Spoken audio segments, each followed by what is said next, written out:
प्रेक्षक हो नमस्कार. आपण पाहता थेट वार्ता आणि मी आहे राजेंद्र झेंडे. भारतीय चित्रपट सृष्टीसाठी एका वेदनादायी दिवसाची सकाळ. ज्येष्ठ अभिनेते धर्मेंद्र यांच्या निधनानंतर संपूर्ण बॉलिवूडवर शोककळा पसरली होती आणि याच दुःखद क्षणी रात्री तब्बल 2 वाजता महानायक अमिताभ बच्चन यांनी एक अतिशय भावूक पोस्ट शेअर केली, जी सध्या देशभरात चर्चेचा विषय ठरली आहे. धर्मेंद्र आणि अमिताभ बच्चन यांचं नातं फक्त पडद्यापुरता मर्यादित नव्हतं. शोले, चुपके चुपके, राम बलराम यासारख्या सुपरहिट चित्रपटात त्यांनी लक्षात राहतील अशा भूमिका साकारल्या.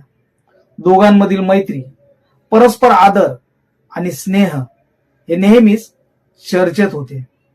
पण आज या सुंदर नात्याचा प्रवास आठवताना अमिताभ भावूक झाले.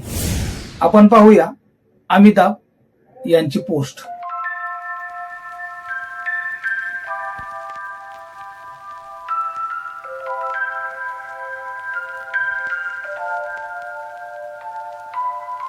या काही ओळींमधून व्यक्त होणारी वेदना शब्दांत मावणारी नव्हती.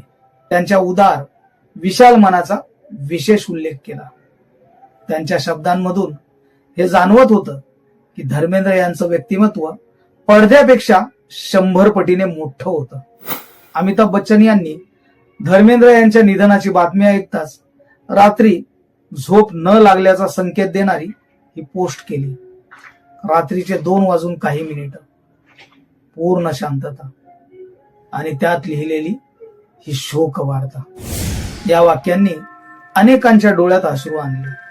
सोशल मीडियावर चाहत्यांनी व्यक्त केले की धर्मेंद्र गेले, पण बॉलिवूडचं सोन्याचं पान कायमचं मिटलं. धर्मेंद्र यांना हिंदी सिनेमातील ही मॅन, सर्वात देखणा अभिनेता, भावनांचा बादशहा असे अनेक मानद नावांनी गौरवण्यात आले.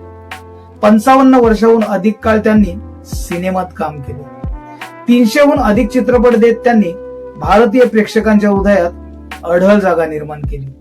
त्यांच्या जाण्याने एक युग संपलं असं अनेक दिग्गजांनी म्हटलं आहे. शोलेच्या सेटवरील त्यांचा एकमेकावरील आदर, तेवढाच विनोद, हे किस्से प्रेक्षकांना सदैव आनंद देत राहतात. अमिताभ म्हणायचे, धर्मेंद्र म्हणजे प्रामाणिकपणा, नम्रता आणि सुंदर मनाचं जिवंत उदाहरण. आज त्याच व्यक्तीला निरोप देताना अमिताभच नव्हे तर संपूर्ण चित्रपट सृष्टी भावूक झाली आहे.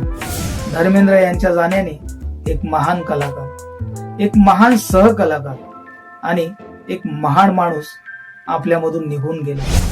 अमिताभ बच्चन यांच्या हृदयातून आलेली ही भावूक पोस्ट केवळ श्रद्धांजली नसून सिनेमाच्या सुवर्ण काळाला दिलेला अखेरचा निरोप आहे. थेट वार्तातर्फे धर्मेंद्रजींना भावपूर्ण श्रद्धांजली आणि अमिताभ बच्चन यांच्या भावनांना आमचा आदरपूर्वक सलाम. धन्यवाद.